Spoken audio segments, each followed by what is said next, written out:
MotorWeek is made possible by TireRack.com, Rain-X, Hum by Verizon, State Farm, and WeatherTech.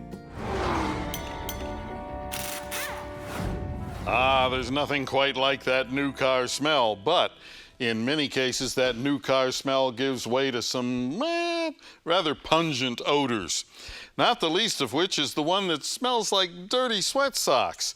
Well, that could indicate that you have a leaky sunroof if your car has one.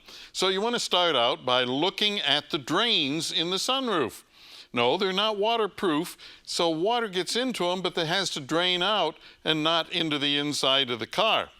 Now, another thing there is that you may find that you have wet carpeting due to a number of different things, and you want to make sure on that you take a dry paper towel, you put it down into the carpeting, push down on it like so.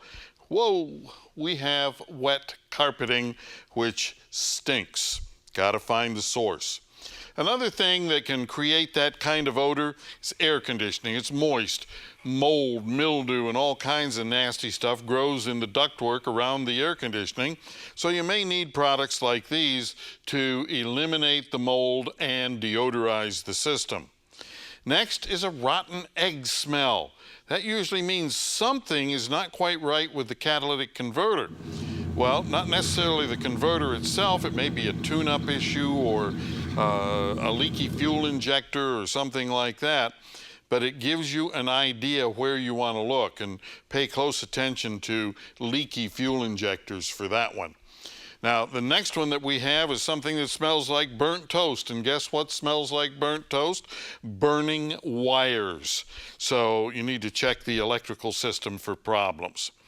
Next is something you may find kind of pleasant, and that is the sweet smell of leaking antifreeze. Smells almost like candy sometimes.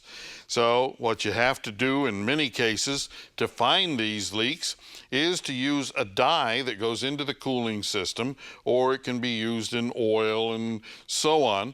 But the dye goes in, it's run for a few minutes, then you use special glasses and a black light, and you can see traces of the dye because it glows, and that tells you where your leak is. Next is burning rubber smell. And the first thing you think of is that you have a problem with the drive belt or the serpentine belt.